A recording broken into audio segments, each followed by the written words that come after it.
요한복음 4장 34절에서 38절입니다. 예수께서 그들에게 말씀하시기를 나의 음식은 나를 보내신 분의 뜻을 행하고 그분의 일을 완성하는 것이라. 너희가 아직도 넉 달이 있어야 추수할 때가 된다고 말하지 아니하느냐.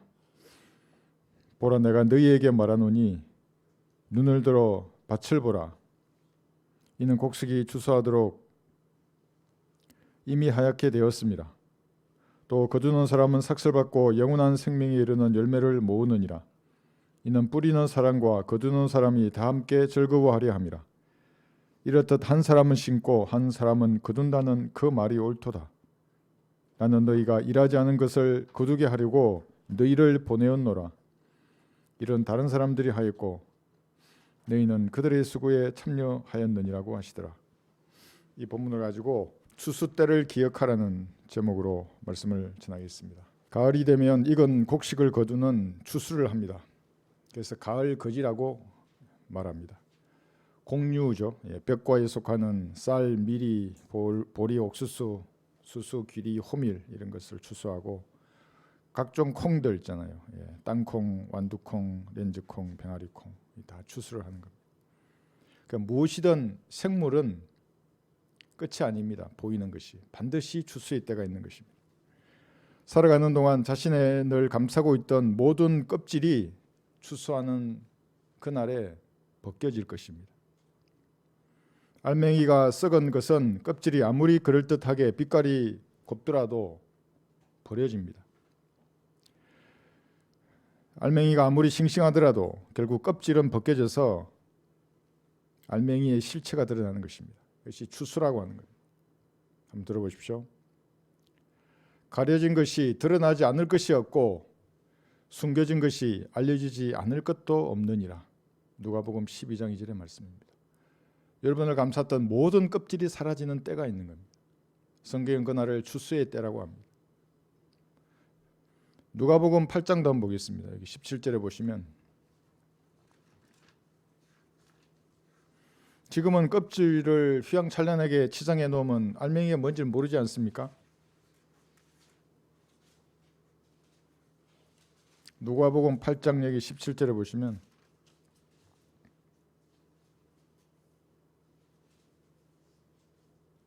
그러나 추수일 때에는 그 모든 껍질이 벗겨지는 겁니다. 비밀로 간직된 것이 드러나지 않을 것이 없고 숨겨진 것도 알려지고 공개되지 않을 것이 없느니라. 모든 것이 드러날 것입니다. 마음의 의도와 상상이 드러나는 겁니다. 무서운 일이죠. 결과를 보고 사람들은 다 행위를 보고만 판단하는데 자신의 실상을 숨겼던 모든 가면이 벗겨지는 날입니다. 진실이 발가 벗겨진 채로 드러나는 날입니다. 비밀로 간직되었던 여러분의 마음이 드러나는 겁니다. 아무도 몰라지 않습니까? 마음이라는 것이. 주님과 여러분이 아는데 주님이 그 마음을 온천하게 공개하는 것입니다. 여러분의 그 속이 예수님에 의해서 환하게 공개될 것입니다. 온 사람들 앞에. 인간의 말이나 행위로 포장된 그 모든 위선의 껍질이 사라지는 것입니다. 예수님께서 친히 모든 일의 실상을, 핵심과 본질을 만천하에 밝힐 것입니다. 일의 의도와 동기를 따지시는 주님이십니다. 왜 그런 일을 했냐고 주님이 물으실 것입니다. 껍질 속에 든 알맹이의 정체가 폭로될 것입니다. 구원받은 성도는 그리스도의 심판석에서 이것이 불로써 드러나는 겁니다. 고린도전서 3장 한번 보십시오. 불로써 껍질이 태워질 것입니다. 그럼 알맹이가 드러나는데 알맹이가 썩었어요. 그것도 태워지는 겁니다.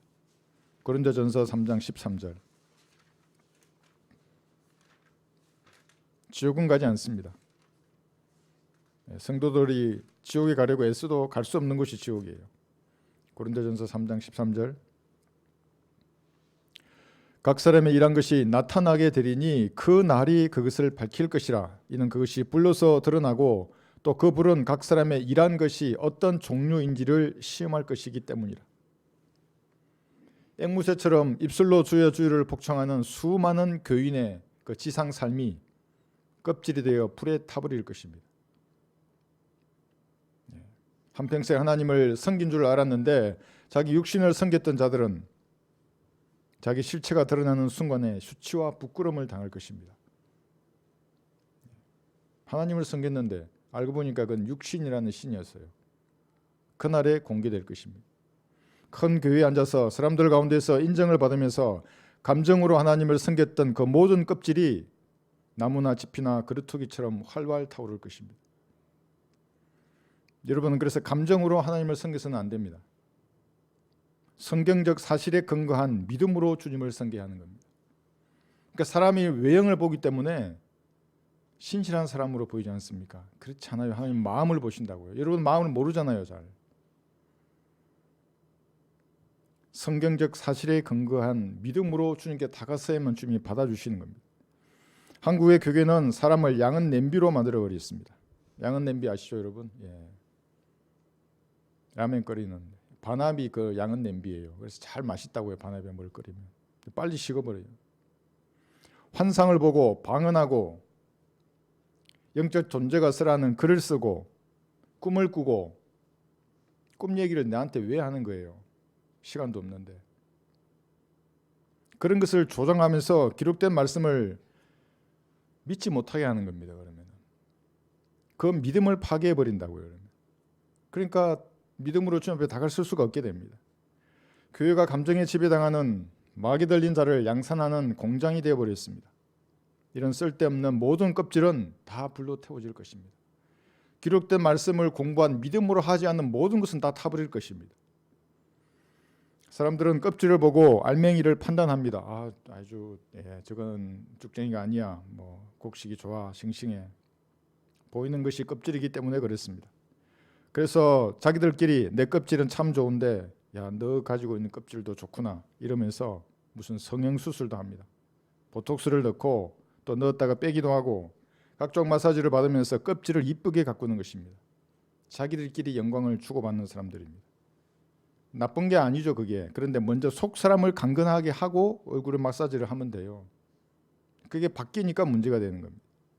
언젠가는 모든 껍질들이 벗겨져서 쓰레기통으로 사라질 것입니다. 근데 그 쓰레기통으로 사라질 그것을 자랑하고 있는 겁니다. 내 껍질은 너무 스펙이 좋아, 너무 똑똑해. 하나님의 어리석음, 갈보리 십자가를 모르는 사람은 똑똑한 사람들이 아니에요. 진짜 어리석은 사람들이 그 사람들이. 때가 되면 안개처럼 사라지는 껍질에 만족하고 껍질에 광을 내고 껍질을 아끼고 육성합니다. 어떤 사람은 많은 껍질을 모아놓고 자만 가운데 잠이 드는 사람도 있습니다. 와, 하나님이 이렇게 많은 복을 주셔서 내가 이런 많은 껍질을 모았구나. 오늘 밤도 편히 자자. 들어보십시오. 주께서 그들에게 말씀하시기를 너희는 사람들 앞에서 스스로 어렵다고 하는 자들이지만 스스로 어렵다고 한다고요. 나 이런 계명을 지켰기 때문에 난 10계명을 다 지켰기 때문에 어렵다고 하는 사람들입니다. 하나님께서는 너희의 마음을 아시느니라. 이는 사람들 가운데서 크게 높임을 받는 것이 하나님 보시기에는 가증스러움이라고. 누가복음 16장 15절의 말씀입니다. 다른 사람을 정죄하면서 자신을 어렵게 여기는 자들, 이 가증스러운 자들입니다. 그러니까 손가락을 가리킬 때 세계가 자기를 가리킨다고 이게. 그런 사람들로 가득 차 있는 교회는 교회가 아니라 쓰레기장이 되는 겁니다. 껍질이 모여 있는 쓰레기장입니다.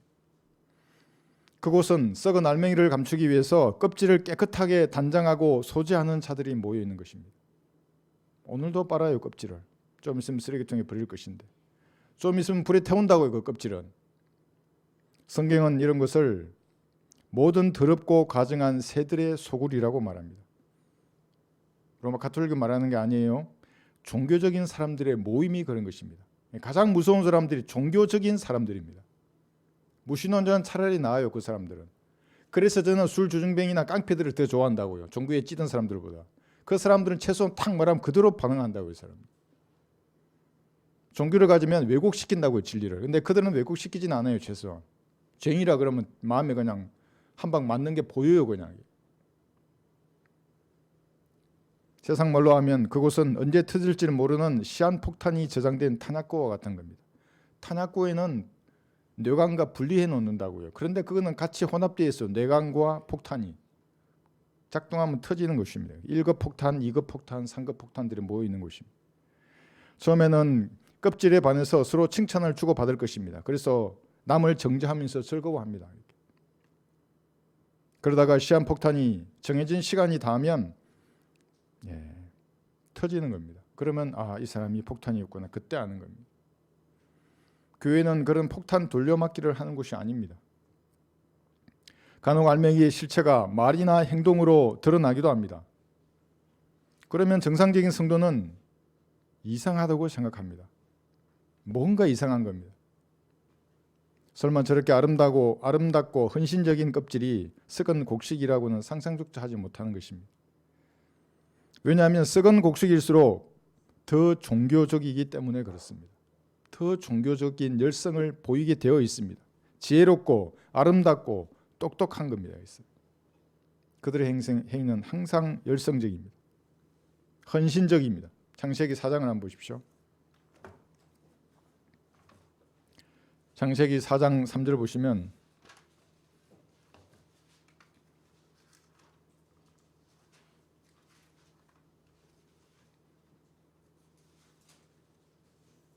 (3절에서) (5절까지) 여기서 구원 없는 세상 종교와 진리의 차이가 이게 경명하게 드러나 있습니다. 처음으로 추수의 개념이 등장하는 문장입니다. 창세기 4장 3절에서 5절. 시간이 흐른 후에 카인은 땅에서 나는 열매를 가져와 주께 제물로 드렸고 아벨도 자기 양떼 가운데서 첫 배 새끼들과 그 살찐 것을 가져왔더니 주께서 아벨과 그의 제물은 받으셨으나 카인과 그의 제물은 받지 아니하셨더라. 그러므로 카인이 몹시 격노하고 안색이 변하더라. 그러니까 카인이 아벨을 죽이기 이전에 죄라는 것이 성립이 되었습니다. 그의 헌신과 열성이 하나님께 받아들여지지 않고 자기 보기에 어수룩한 아벨을 주님께서 받아버린 겁니다. 그러니까 안색이 변했습니다. 이때부터 죄가 성립되는 겁니다. 다른 사람이 칭찬을 받거나 자신이 무시를 당하는 순간에 그 시한폭탄의 뇌관이 작동하는 겁니다. 터진다고요. 이게 뭡니까? 시기라고 하는 겁니다. 시기. 기폭제가 터지면서 안에 숨어있던 주정량이 폭발하는 겁니다. 이렇게 쾅 하고 터지는 겁니다. 예전에 한승깔 하던 그 더러운 성질이 그때서야 드러나는 겁니다. 그 파편에 맞은 사람은 상처를 입거나 교회를 떠나게 됩니다. 사망한 사람입니다. 폭탄이 작동하도록 뇌관이 폭발하는 그 초발작용의 힘을 시기라고 하는 감정입니다. 초발작용. 군대 용어입니다. 이거. 군대 지뢰에 있습니다. 지뢰. 저는 지금도 대한민국 군대에 모든 재래식 지뢰를 설치하고 제거할 수 있습니다. 그 지뢰의 초발작용이 핀을 뽑아당기는 인력이라는 것이 있고 누르는 압력이 있고 이 압력이 해제되는 게 있고 경사를 주면 터지는 이러한 다양한 초발작용의 힘이 있습니다. 근데 그 힘이 가해지거나 제거되면 주정량이 폭발하게 되어 있는 겁니다. 시기라는 감정이 무엇이기에 아무것도 아닌 것 같은데 성도들이 주의를 해야 하는 것입니까? 그것은 루시퍼를 타락시켰던 감정이 시기라는 것입니다. 어떻게 되었어요? 우주가 물로 멸망했어요. 그게 창세기 1장 2절의 모습입니다. 시기했는데 우주가 물로 멸망했어요. 얼마나 많이 죽었겠어요? 그래서 성도들도 시기의 노예가 되지 않도록 해야 하는 겁니다. 사촌이 땅을 사면 배가 아프다더니요. 세상 사람들 다 한다고요. 다 사람들은 시기한다는 거를. 그리스도인은 그렇게 하면 안 돼요. 잠언 여기 14장 30절 한번 보십시오. 잠언 14장 30절. 주님께서는 이것을 아시기 때문에 시기를 주의하라는 겁니다. 남이 칭찬받으면 칭찬해줘요. 그냥 그 사람을. 시기하는 마음이 들면 주님 앞에 아뢰요. 죄를 자백해라고요. 왜 내가 남을 시기하고 있습니까? 주님. 이 죄를 용서해 주십시오. 예수님의 피로 씻겨 주십시오. 잠언 여기 14장 30절 건전한 마음은 건전한 마음이에요. 건전한 생각을 주세요, 주님이. 육신의 생명이나 그럼 육신의 죽음은 뭐예요? 불건전한 마음, 불건전한 생각이라고 해요. 그 다음이 중요해요. 시기는 뼈를 썩게 하느니라.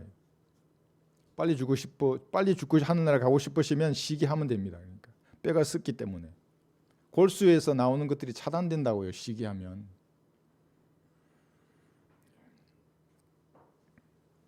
여러분들은 시기의 노예가 되지 말아야 하는 겁니다. 종교적이었던 카인은 언제 추수를 해야 하는지 그 시간을 알았습니다. 그래서 제일 먼저 시간이 등장하는 겁니다. 아, 이때 예배드리러 가야 할 시간이구나를 더 알아요. 카인의 자식들이. 어디로 가서 제단을 쌓고 제물을 올려놓아야 하는지 장소도 알고 있었습니다. 그러니까 그 시간과 장소는 철저하다고요. 주일 준수하려고 막 그 시간에 가려고 한다고 그 사람들이. 아벨보다 더해요. 카인의 후예들이. 그래서 아벨보다 먼저 하나님께 다가선 겁니다. 아벨은 아직 준비도 하지 않았는데 얘는 다 챙겨가지고 자기가 애써 길러 놓은 농산물 사과도 땄고 얼마나 좋은 걸 골랐겠어요. 반짝이는 사과, 반짝이는 각종 열매들을 가지고 갔지 않겠습니까? 지혜와 지식이 넘쳐났습니다. 스마트하고 핸섬했습니다. 그러나 하나님을 아는 명철은 없었습니다. 카인의 후예들도 이와 같은 것입니다. 카인은 자신의 수고와 땀의 결정체인 추수한 열매를 보면서 흡족했습니다. 그것도 1등으로 가져왔으니 얼마나 좋았을까요? 여기도 시기가 작용한 겁니다. 내가 아벨보다 먼저 가야지. 그러나 그 제물은 하나님의 뜻이 아니었기에 거부되었습니다. 헌신과 수고의 껍질을 까보니까 알맹이는 자기 만족의 산물이었습니다. 육신을 섬기는 자입니다. 감정에 따라 자기 마음대로 하나님께 다가서려고 했습니다. 이것이 오늘날 수많은 종교를 만들어서 하나님께 다가서려고 시도하는 사람들의 형태입니다. 열심히 계명을 지키고 수행하고 도를 닦지만 거룩과 신 창조주 하나님께는 거부되는 사람들입니다. 그래서 종교와 구원은 아무런 상관이 없는 겁니다. 종교를 가지지 않아도 구원받을 수 있어요. 종교를 가져도 구원받지 못한다고. 그러니까 하나님의 어리석음이신 갈보리에서 매달려 죽으신 예수 그리스도를 내 구주로 믿어야 한다고요. 그것이 아는 것이 아니라. 아벨은 부모가 가르친 대로 자신의 죄를 속죄하는 어린 양의 피를 신뢰함으로써 거룩하신 하나님께 다가섰고 주님은 그를 받으셨습니다. 여기 베드로전서 1장을 한번 보십시오. 베드로전서 1장 18절에서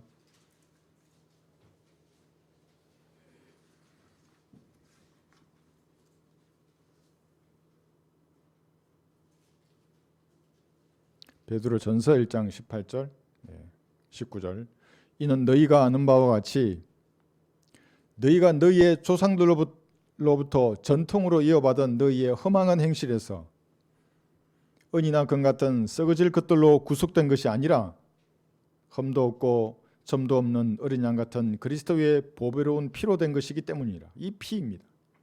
오늘날도 마찬가지입니다. 구원받은 성도가 그리스도의 심판석에서 무엇인가 남기려면 어린 양의 피로 씻은 정결한 양심으로 성경대로 하나님을 섬겨야 합니다. 그래야 추수가 끝난 다음에 무엇이라도 남아있는 겁니다. 그렇지 않으면 다 없어요. 나무나 짚이나 그루터기예요. 그것 전부 다. 껍데기는 다 불에 타버릴 것입니다. 영적 대적 앞에 성경적 교리와 진리의 지식을 가르쳐 주신 예수님을 옹호해야 합니다. 한번 들어보십시오. 사람에게 지식을 가르치신 분이 모르시겠느냐? 시편 94편 10절입니다. 비성경적 말이 이게 내 앞에서 누군가 말하고 있으면 그를 예수님을 옹호해야 한다고 진리의 지식으로. 그래서 제가 전역하기 전에 그 직업을 묻는 설문을 한다고 이렇게. 그럼 컴퓨터과 처리를 하거든요. 그러니까 제가 다 답을 했어요. 뭐 한 50가지 유료 질문이니까 얼마나 알차게 질문지를 꾸몄겠어요. 다 해서 마지막에 컴퓨터가 추천하는 제 직업이 뭔지 알아요? 목사라고 써놓은 거예요. 이 컴퓨터가. 그래서 내가 아니 이게 왜 이런 일이 있겠어? 그래서 쭉 제가 보니까 뭐냐면 내가 이 사람과의 교제 가운데서 진리에 대해서 아닌 걸 말하면 가만히 안 있어요. 어디 가서나 진리가 말해져야 된다고요. 그 침묵하면 내가 동조하는 거거든요. 그 아니라고 말했다고요. 그 누구든지 군대 있을 때 대장 앞에서도 얘기했어요. 그러니까 나는 인정해서 니는 그래, 니는 네 믿음대로 해라. 비성경적 교리와 타협하는 것은 지식을 가르쳐 주신 예수님을 부인하는 것입니다. 아무것도 거두지 못할 것입니다. 아직도 세례주고 목사를 제사장으로 섬기면서 다른 복음을 전하는 교단교회, 이와 똑같은 교제권 교회에 출석하고 있다면 그것은 하나님과 무관한 사람들입니다. 로마 카톨릭의 누룩을 시행하는 집단입니다. 그 사람들. 그리고 주님을 자랑해야 합니다. 들어보십시오. 정녕 그들로 그의 종의 번영을 기뻐하시는 주께서는 위대하게 되소서라고 끊임없이 말하게 하소서. 시편 35편 27절의 말씀입니다. 주께서는 위대하게 되소서. 이것을 신약에서 뭐라 그러냐면 자랑하는 자는 주를 자랑하라고 말씀하시는 겁니다. 고린도후서 10장 17절. 근데 그것을 말할 수 있어야 돼요. 여러분 예수님을 자랑해 보셨어요? 말할 수 있어야 합니다. 껍질을 쌓아놓고 뽐내고 자랑하는 사람은 아무것도 거두지 못할 것입니다. 주님을 자랑해야 합니다. 과거에 모아둔 껍데기를 꺼내 닫고 앉아 있다면 그 껍데기를 자랑하는 사람입니다. 분리수거해야죠. 그런 껍질은. 그죠? 예. 그리고 주님을 전심으로 찬양해야 합니다. 한번 들어보십시오. 오 내 혼아 주를 송축하라. 내 안에 있는 모든 것들아 그의 거룩한 이름을 송축하라. 오 내 혼아 주를 송축하고 그의 모든 베푸심을 잊지 말라.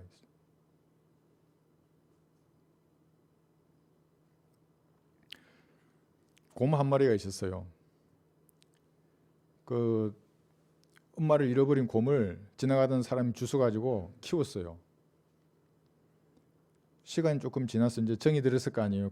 젖병을 물려가지고 곰을 키우고 이렇게 했는데 이제 조금 성장했어요. 곰이.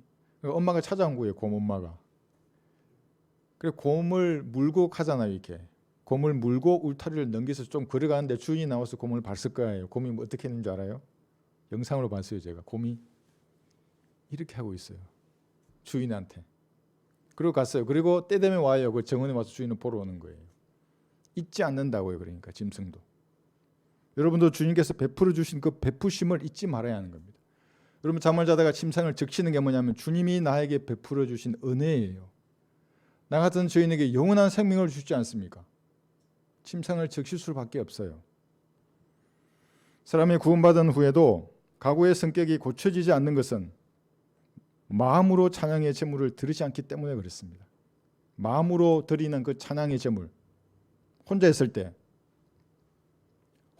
때 유행가 듣고 7080 듣는 사람은 그리스도인이 아니에요. 신약에서는 이것을 뭐라고 그러냐면 찬양의 제물이라고 말합니다. 돈 아니에요. 찬양의 제물이에요. 이게 히브리서 13장 15절에 보시면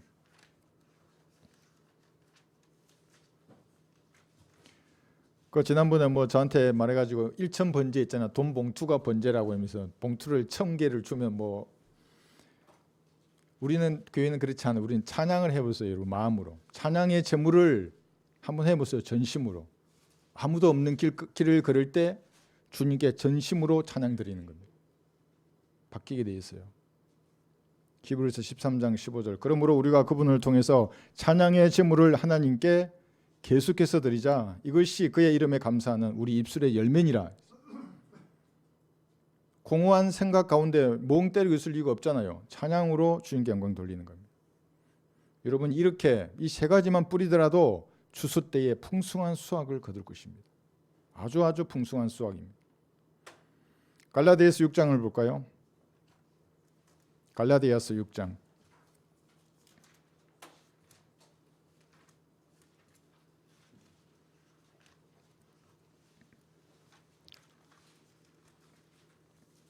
(7절) 보시면 갈라디아서 6장 7절.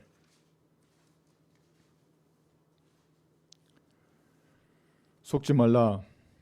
하나님은 우롱당하지 아니하시느니라. 제가 이 구절은 복음을 전하고 영적 기도를 근성으로 하는 사람에게 하는 말이에요. 네가 건성으로 기도하면 하나님은 네 기도에 우롱당하지 않아.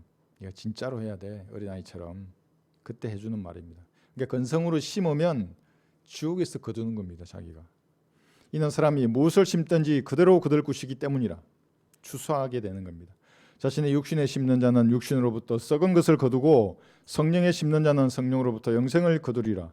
선을 행하다가 낙심하지 말지니 쓰러지지 아니하면 때가 되어 거두리라. 쓰러지면 거둘 수 없습니다. 거두은 것 다 잃어버린다고요. 쓰러지지 말아야 하는 것입니다. 여러분이 심은 대로 추수할 것입니다. 젊은 시절에 저하게 탐닉하고 마귀적인 것에 관여했다면 구원받은 이후에 그 상처가 남아있어요. 자는들이. 자신을 성찰해서 그런 요소가 보이면 주님께 자백함으로써 그 문제를 해결해야 하는 것입니다. 집안 대대로 전이되어 내려온 마귀적인 습관적인 그런 죄들이 있다면 차단해야 하는 겁니다. 얼마든지 할 수 있어요. 그리스도인들은. 술, 마약, 도박, 성적인 죄, 습관적인 죄, 음란물에 노출되었다면 그건 깨끗하게 씻어내야 하는 겁니다. 다시 돌아가면 안 돼요. 마귀가 그것을 알고 있기 때문에 보고 있다고요. 그 상처가 아직도 마음에 남아있는데도 씻질 않아요. 그럼 마귀들이 보고 있다가 다시 그런 환경을 조성하는 것입니다. 싸워서 승리하지 않으면 쓰러지는 겁니다. 그것이. 승리해야 쓰러지지 않을 겁니다. 패배해서 쓰러지면 추수 때에 아무것도 거두지 못할 것입니다. 그러나 쓰러졌다고 포기하지 말고 다시 일어나서 심어야 합니다. 그러다가 넘어지면 보일의 능력을 의지해서 다시 일어난 다음에 또 심어야 합니다. 그러다 또 넘어지면 또 씻고 일어나서 심어야 하는 겁니다. 이것이 마귀가 두려워하는 그리스도인입니다. 나중에는 어떤 유혹에도 결코 쓰러지지 않는 강성한 주님의 군사로 서 있을 것입니다. 이것이 잘 될지 저것이 잘 될지 알 수 없지만 성도가 할 수 있는 최선을 다해서 말씀을 심고 말씀을 뿌려야 합니다. 비록 어떤 것은 길가에 떨어지더라도 뿌려야 합니다. 어떤 것은 돌밭이라도 뿌려야 합니다. 가시떨기라도 뿌려야 합니다.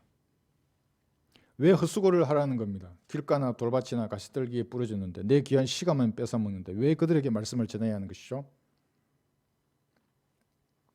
그것은 백보자 심판에서 주님께서 사용하실 유죄의 명백한 증거가 되기 때문에 그렇습니다. 그래서 여러분들이 하나님과 함께 일하는 동력자가 되는 겁니다. 주는 겁니다. 전도지를. 버렸어요. 그 사람은 모르지만 그 장면이 캡처되어 있어. 하나님께는 백보자 심판에서 보여줄 겁니다. 아무도 나한테 복음을 설명하지 않았다고. 그때 내 종이 너한테 줬지 않냐고. 전도지를. 네가 버렸지 않냐고. 거기서. 어떤 말씀은 좋은 땅에 떨어질 것입니다. 그러면 여러분이 하나의 말씀을 뿌렸는데 그 말씀은 30배, 60배, 100배의 열매로 주께 영광을 돌릴 것입니다. 단지 하나의 말씀을 뿌렸는데 여러분들은 훨씬 많은 것을 추수할 것입니다. 그래서 주님께 받은 꿀 같은 말씀의 빵을 혼자만 드시지 말고 많은 사람들에게 던져야 합니다. 이게 말씀을 던지는 겁니다. 시편 126편 한번 보십시오. 시편 126편 5, 6절에 보시면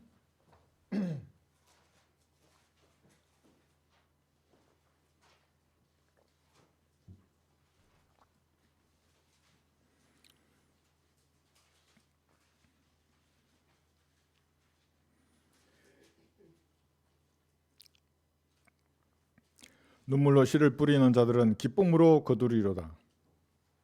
귀한 씨를 가지고 나가서 우는 자는 정녕 기쁨으로 그의 단들을 가지고 돌아오리로다 했습니다. 여러분들이 구령하러 나갔다가 기쁨으로 단들을 가지고 올 수 있습니다. 그러나 아무것도 거두지 못하고 올 수도 있습니다.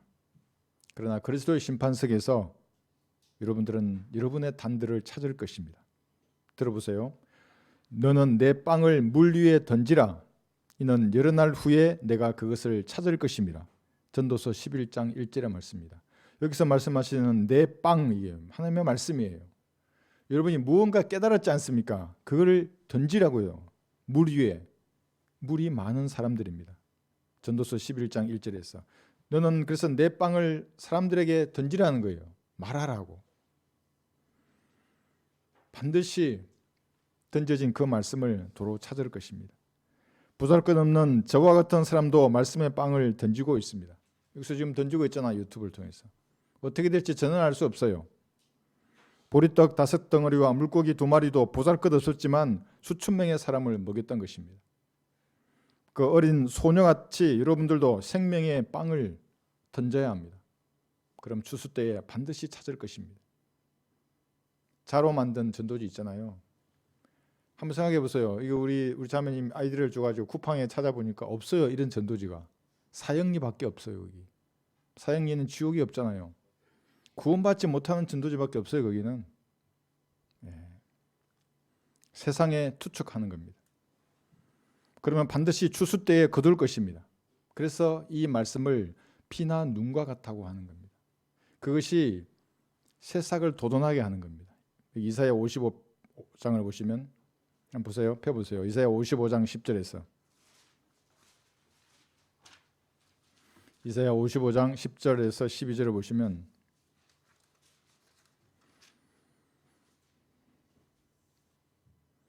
비와 눈이 하늘에서 내려 그것으로 다시 돌아가지 않고 땅을 적셔서 싹을 내어 뿌리는 자에게 씨를 주고 먹는 자에게 양식을 준과 같이 내 입에서 나가는 내 말도 그러하나니 그것은 내게 헛되이 돌아오지 아니하고 내가 기뻐하는 것을 이루며 이룬다고 말씀하셨습니다. 내가 보내어 하려는 일에서 번성할 것이니라. 너희가 기쁨으로 나가서 화평으로 인도함을 받을 것이요 산들과 작은 산들이 너희 앞에서 노래를 터뜨리고 들의 모든 나무가 손뼉을 치리라. 이것을 영적으로 적용하면 이런 겁니다.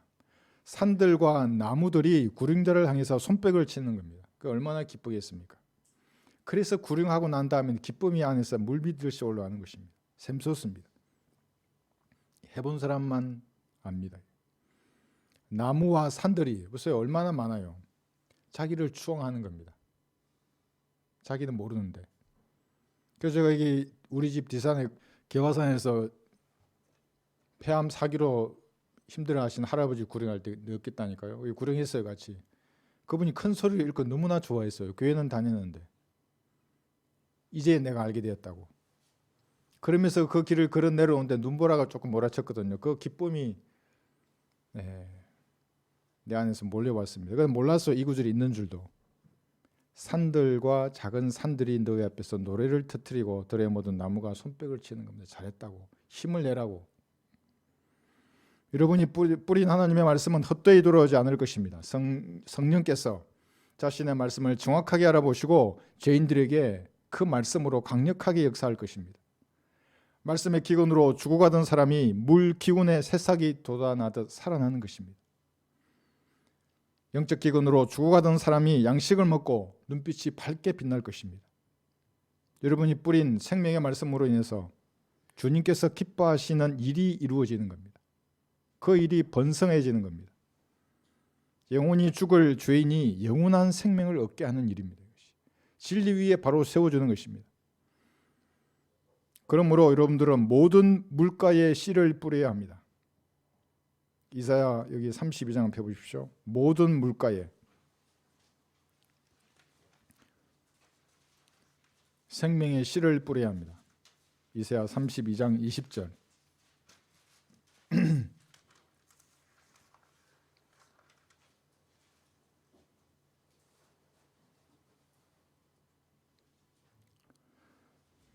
이사야 32장 20절에서 모든 물가에 씨를 뿌리고 소와 나귀의 발길을 그곳으로 보내는 너희에게 복이 있도다. 이걸 우리에게 그대로 적용하는 겁니다. 모든 물가에 어떤 형태로든지 말씀의 씨를 뿌려야 되겠구나. 그러면 추수 때에 단을 거두는 기쁨을 맛볼 것입니다. 영원히 사라지지 않는 그런 기쁨입니다. 그래서 성경은 또 이렇게 말씀하십니다. 한번 들어보십시오. 너는 아침에 씨를 뿌리고 저녁에 내 손을 거두지 말라. 이는 이것이 잘 될지 저것이 잘 될지 또는 둘 다 좋을지 내가 알 수 없습니다. 전도서 11장 6절입니다. 그러니까 어떤 사람에게 말씀을 뿌리면 이 사람이 잘 될지 저 사람이 잘 될지 우리가 알 수 없어요. 몇 번 경험해 보면 압니다. 이거 받아들일 것 같은데 마지막에 안 받아들여요. 저도 지금도 생각나요. 그 군대에서 복음 전하는데 정말 대답을 너무너무 잘해요. 막 이게 차례짜수를 써가지고 나도 차례짜수를 써가지고 병사한테 이게 사무실에서 너무 대답을 잘하는 거야. 이거 구원 받을 것 같아요. 안 받아요. 마지막에 계속 안 받아요. 네 종교가 뭐냐 하니까 대순 진리회인데요. 얘는 다 받아들이는 거예요. 예수님도 오케이, 부처님도 오케이, 뭐 남모 흐른게도 오케이, 다 오케이. 그리고 생글생글 웃어요. 얘가. 우리가 알 수 없습니다. 무엇이 잘 될지. 여러분이 뿌린 말씀으로 사람에게 역사하시는 분은 하나님입니다. 여러분의 언변이 아니에요. 말 잘한다고 그 사람이 결코 듣지 않아요. 말 못한다고 그 사람이 욕하지도 않아요. 그 말씀으로 하나님이 역사하기 때문에 구원받거나 진리를 받아들이게 되는 겁니다. 인간의 지혜도 아닙니다. 바울은 이걸 알았어요. 그래서 이렇게 말하고 있습니다. 또 내가 내 설교를 설득력 있는 인간의 지혜의 말로 하지 아니하고 성령과 능력을 나타내므로 하였으니, 이게 무슨 불 내리고 이런 게 아니에요. 치유하고 성령과 능력을 나타낸다는 말이 말의 능력이 있는 겁니다. 그러니까 그 설교를 들은 사람이 변화되게 돼 있어요. 설교를 아무리 했는데 사람이 변화가 안 돼요. 그럼 하나님 부른 종이 아니에요. 단지 진지하게 기도하고 성령으로 충만케 해달라고 간구드린 후에 말씀에 씨를 뿌리는 것입니다. 그러면 주께서 좋게 여기시는 대로 행하시는 겁니다. 어린아이처럼 진지하게, 그러니까 어린아이처럼 순수하게, 군사처럼 진지하게 기도해야 된다고요. 군사가 왜 진지해야 됩니까? 지금 전장하러 가잖아요. 그럼 내가 죽을 수도 있는데 거짓으로 주님 앞에 아뢰일 수 있습니까? 진지하게 주님 지금 제 안에 주님의 영으로 충만케 해주십시오. 어리석고 연약한 제가 나가는데 무엇으로 싸울 수 있겠습니까? 주님께서 인도해 주시고 선생님께서 막아주시고 내게 말씀을 주셔서 말하게 해주십시오. 그리고 전도지 들고 나가는 거예요. 진지하게 이렇게 기도했다면 반드시 준비된 혼을 만나게 돼 있어요. 여러분의 판단으로 저 사람은 돌밭이야, 돌. 저 사람은 좋은 땅이야. 저 사람은 4시간 뺏는 가시떨기야. 이러지 말고 손을 뻗어 생명의 씨앗을 뿌려야 하는 것입니다. 여러분이 애써서 심었는데 알지도 못하는 다른 사람이 거둘 수도 있습니다. 또는 그 반대로 다른 사람이 애써 심었는데 여러분이 거둘 수도 있습니다. 심는 자나 자라나게 해서 거두는 자나 아무것도 아닙니다. 주님 보시기에는 두 사람은 하나입니다. 인간의 성질이 더러워서 서로 잘났다고 싸울 뿐입니다. 하나예요. 심는 자나 거두는 자가. 다만 그들은 각자의 수고에 따라 추수 때에 자기의 상을 받을 것입니다. 들어보십시오.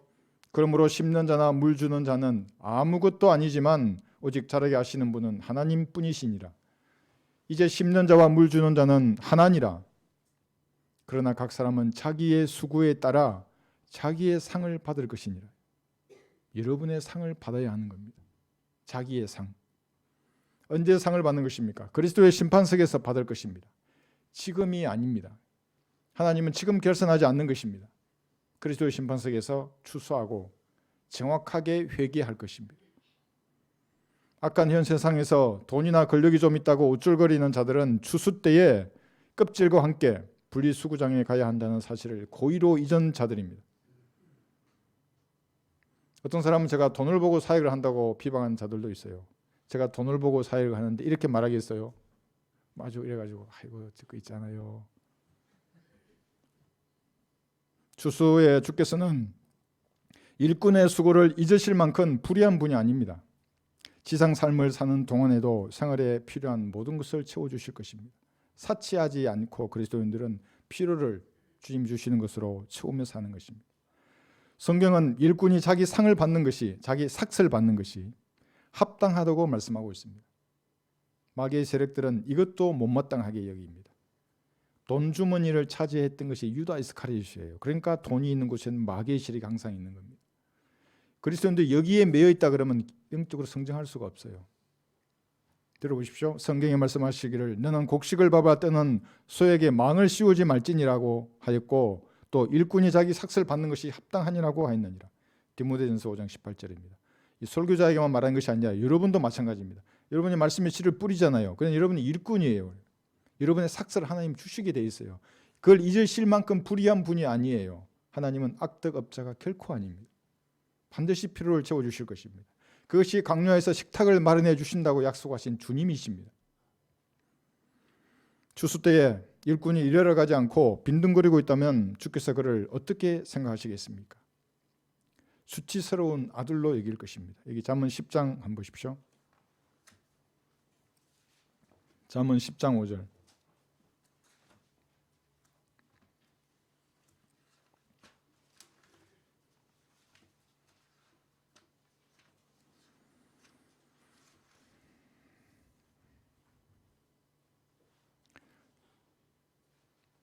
잠언 10장 5절. 여름에 거두는 자는 현명한 아들이나 추수 때에 잠자는 자는 수치를 가져오는 아들이니라. 26절도 한번 보세요. 게으른 자는 그를 보는 자들에게 이에 식초 같고 눈에 연기 같으니라. 여러분 식초 먹으면 이가 얼마나 시려요? 모닥불 피우면 눈에 연기 들어오잖아요. 이게.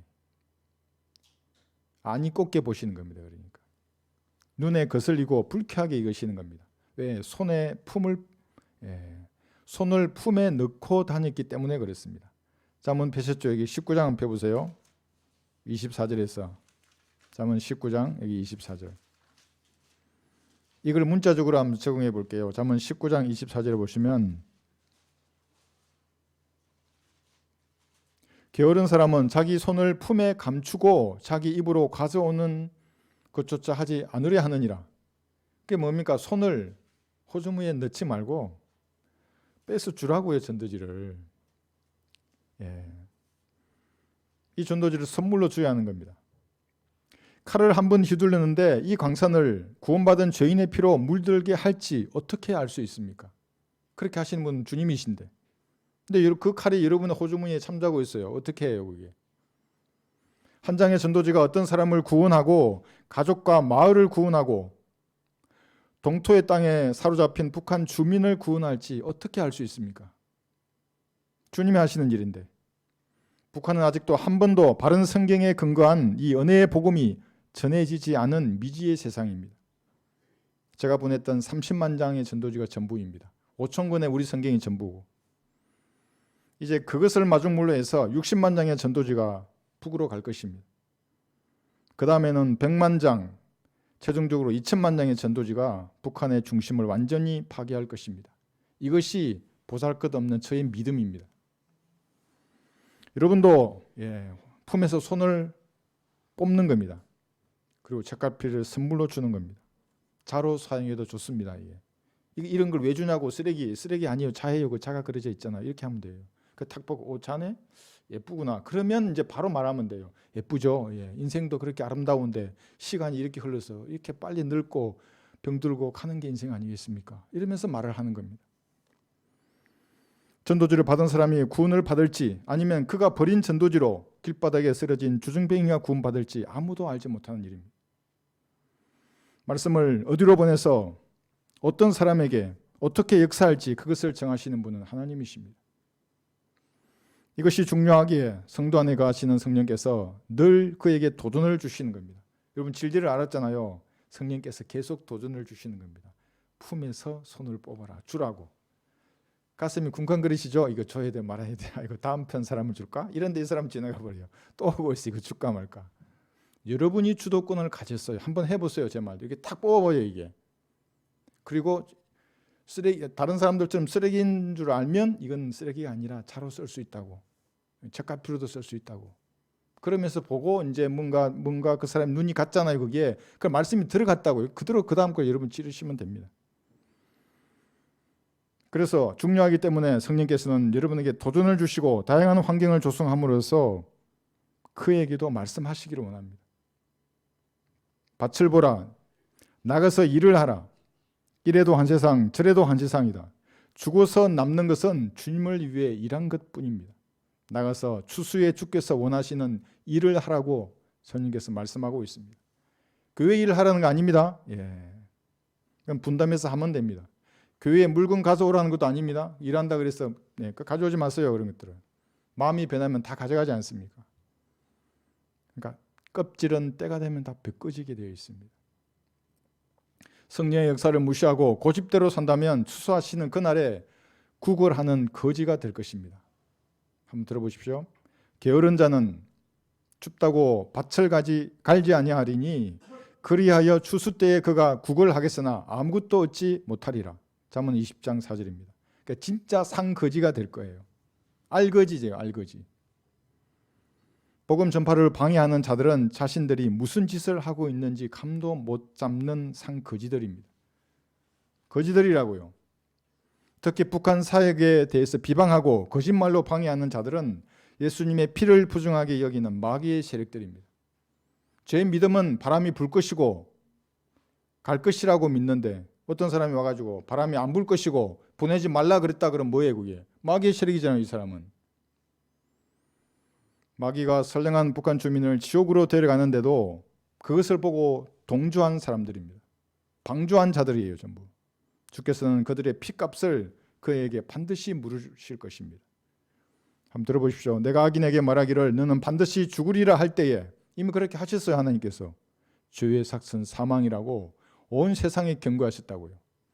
내가 그에게 경고도 주지 아니하고 그 악인에게 그 악한 길에서 떠나라고 경고하여 그의 생명을 구하라고 말하지도 아니하면 바로 그 악인은 그의 죄악 가운데서 죽을 것이나 나는 내 손에서 그의 피를 요구하리라요. 에스겔 3장 18절의 말씀입니다. 이 말이 아무것도 아닌 것 같지만 누가복음에서는 다시 반복해서 말합니다. 뭐라 그러냐면 있는 것마저도 다 빼앗길 것이라고 말합니다. 그러니까 진짜 상거지예요. 진짜 알거지가 있다고요. 누가복음 여기 19장 한번 보십시오. 누가복음 19장 24절에 보시면 누가복음 19장 24절 26절 보셨죠? 네. 주인이 곁에 서 있던 사람에게 말하기를 그에게서 그 한 문화를 빼앗아 10 문화를 가진 사람에게 주라고 하니 그들이 주인에게 말하기를 주여 그에게는 10 문화가 있나이다 라고 하니 내가 너희에게 말하거니와 가진 사람은 받을 것이지만 갖지 못한 사람은 가진 것마저도 빼앗기리라. 불쌍한 거지들입니다. 그러니까 우리 교회는 이런 성도가 한 사람도 없어야 합니다. 이런 성도가 되어야 하는 겁니다. 들어보십시오. 그의 주인이 그에게 말하기를 잘하였도다 착하고 신실한 종아 내가 적은 일에 신실하였으니 내가 너로 많은 것들을 다스리도록 하리라. 내 주인의 기쁨에 동참하라. 마태복음 25장 23절입니다. 예수님의 기쁨에 동참하는 성도가 되어야 하는 겁니다. 세상에서는 마귀의 세력으로부터 비방을 받을 수 있습니다. 범죄자 취급을 받고 사이비 취급을 받는 것입니다. 그러나 여러분의 성경적 믿음의 행보는 추수의 주께서 가장 기뻐하실 것입니다. 주인의 즐거움에 참여할 것입니다. 이 땅에 다양한 잡다한 것들, 그런 쓰레기들이 주지 못하는 참된 즐거움입니다. 천년왕국에서 예수님께서 예수님과 함께 실제적인 땅을 다스릴 때에 여러분들은 주인의 즐거움에 참여하는 것이 이런 것이구나 조금 알게 될 겁니다. 천년왕국을 지나서 영원 무궁토록 주님과 함께 우주를 다스릴 그때에 여러분들은 주인의 즐거움에 참여하는 것이 무엇인지 온전히 알게 되는 겁니다. 구원을 거부한 자들은 휴구되지 못하고 지상에 남을 것입니다. 그때부터 그들은 추수의 대상이 됩니다. 남아있는 자들이잖아요. 그래서 남겨진 자들의 슬픔이 뭔지 그들은 똑바로 알 겁니다. 성경은 그들은 뭐라 그러냐면 소돔의 포도나무라 그러는 겁니다. 쓸개 포도라고 하는 겁니다. 신명기 32장에서. 그러니까 소돔의 포도나무요 쓸개 포도이기 때문에 추수가 될 겁니다. 아까 추수된다 그랬잖아요. 그죠? 또한 나쁜 무화과 나무라고 불립니다. 예레미야 24장에서. 그러니까 이 무화과 나무도 추수가 되는 겁니다. 그들은 땅의 포도송이로 불릴 것입니다. 대원론은 남겨진 사람들. 그러면 포도원의 주인이 재림하셔서 그들을 깨끗하게 추수할 것입니다. 계시록 여기 14장을 볼까요?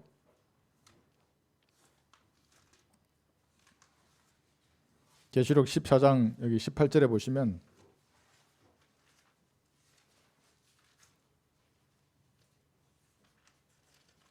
(18절에서 20절) 계시록 14장 18절에서 20절 불을 다스리는 권세를 가진 또 한 천사가 제단에서 나와 예리한 낫을 가진 자에게 큰 소리로 외쳐 말하기를 너의 예리한 낯을 떼어 땅에 포도송이를 거두라. 이는 그 포도들이 다 익었음이라고 하더라. 그러므로 그 천사가 낯을 땅에 대어 땅에 포도송이를 거두어서 하나님의 진노의 큰 포도즙 틀에 던져 넣으니라. 그 포도즙 틀의 도성 밖에서 짓밟히니 그 틀에서 피가 흘러나와 말 고삐까지 닿고 1600 스타디온까지 퍼지더라. 거의 300km 가까이 퍼지게 되는 겁니다. 완벽한 추수의 마당이, 타작 마당이 은혜의 복음을 거부하고 변질시킨 자들에게 대환란에서 펼쳐질 것입니다. 무서운 것이라고요. 대환란이라는 것이. 우리는 참여하지 않지만 한번 들어보십시오. 인자가 그의 천사들을 보내리니 그러면 그들을 실족케 하는 모든 것들과 불법을 행하는 자들을 그의 왕국에서 가려내어 그래야 그들을 불타는 용광로 속으로 던지리니 거기서 울며 이를 갈고 있으리라. 이게 재림하시면 이루어지는 추수입니다. 민족들의 심판입니다. 추수의 주께서 완벽한 타작 마당을 만드시는 겁니다. 그래서 알곡은 모아서 천년왕국으로 들어가게 하고 죽정이는 지옥에 던지실 것을 기록하고 있습니다. 그분의 손에 키를 들고 자기의 타작 마당을 철저히 정결케 하실 것이며 알곡은 모아서 창고에 들이고 죽정이는 꺼지지 않는 불로 태우시리라. 누가복음 3장 17절입니다. 이게 재림할 때 이루어질 추수입니다. 여러분 거지는 올라가지 않습니까? 휴거가 일어나기 전에 지금 갈보리의 피를 믿어서 구원받는 사람이 가장 현명한 사람입니다. 추수 때에는 어떤 뇌물이나 변명이나 거짓말이 통하지 않을 것입니다. 추수는 그러니까 3대3이에요. 어떻게 3대3이에요? 구약성도, 신약성도, 혼란성도 3번이잖아요. 여러분 두 번째 신약성도가 추수할 때 하늘로 올라가는 것입니다. 뿐만 아니라 남아있는 자라 예수님의 재림과 민족들의 심판, 국가 마국의 전쟁, 그리고 백보자 심판에서 추수되어서 대부분이 지옥과 불못에 던져집니다. 그러니까 여기도 3번, 여기도 3번이에요. 공평하십니다, 하나님. 지금은 은혜의 시대입니다. 주님은 여러분에게 밭을 보라고 하셨습니다. 세상 TV나 드라마, 쾌락을 보라고 하지 않으셨습니다. 생명수를 값없이 마실 수 있는 유일한 시대예요. 여기 선택된 시대라는 겁니다. 이것이. 복음을 듣지 못하고 죽어가는 그 사람들을 보라는 것입니다. 같이 놀지 말고 그들하고. 놀더라도 목적이 있어야죠. 같이 어울리더라도. 말씀의 칼을 언제 끄집어낼지를 좀 기도해야죠.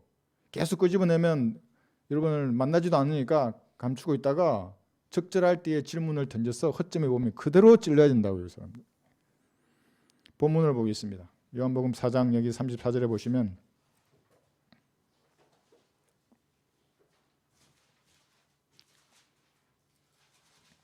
요한복음 4장 34절